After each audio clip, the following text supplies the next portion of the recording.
Ang programang ito ay rated SPG. Striktong patnubay at gabay ng magulang ang kailangan. Maaaring may masiselang tema, lengguwahe, karahasan, sexual, horror o droga na hindi angkop sa mga bata.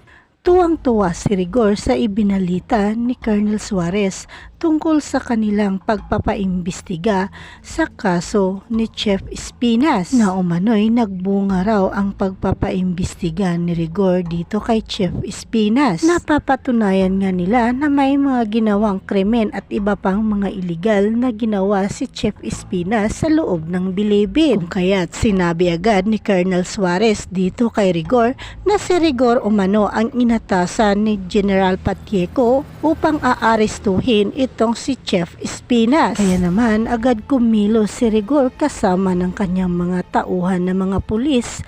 Agad silang nagtungo sa bilibid upang aarestuhin na itong si Chef Espinas. Samantalang nang napag-alaman nila Inting at iba pang mga kaibigan ni Tanggol na nahuli itong si Chef Espinas, nag-alala sila para kay Tanggol na baka umano'y mapapatunayan raw ni Rigor na si Tanggol ang dating tirador ni Chef Espinas noong nasa loob pa sa bilangguan si Tanggol. Sa kabilang banda naman, hinanap ni Tanggol at Bubbles itong si Ben na dati nilang kasama at naging kaibigan sa loob ng bilibid.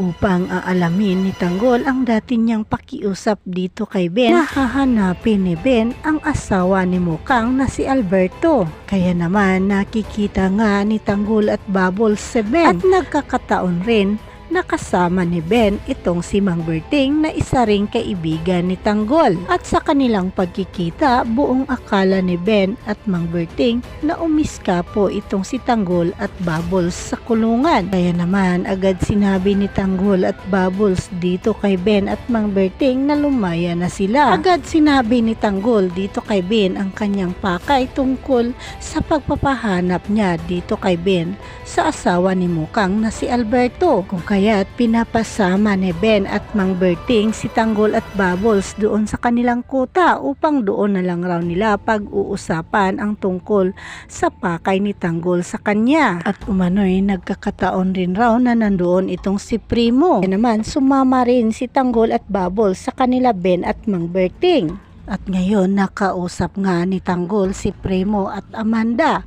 Nakikiusap si Tanggol kay Primo na tutulungan siya upang maipaghihiganti niya ang pagkawala ni Mokang at tutulungan siyang mahanap niya si Alberto. Kaya naman ang payo ni Primo at Amanda kay Tanggol na kailangan umanong paghahandaan ni Tanggol ang gusto niyang paghihiganti dito kay Alberto sapagkat malaki raw ang grupo ni Alberto na gustong babanggain ni Tanggol. Kaya naman mga kaibigan, hanggang dito na lang po muna tayo. At huwag po sana ninyong kalimutan na i-like, i-share at i-subscribe ang aking channel. Maraming salamat po sa inyong pakikinig at panunood.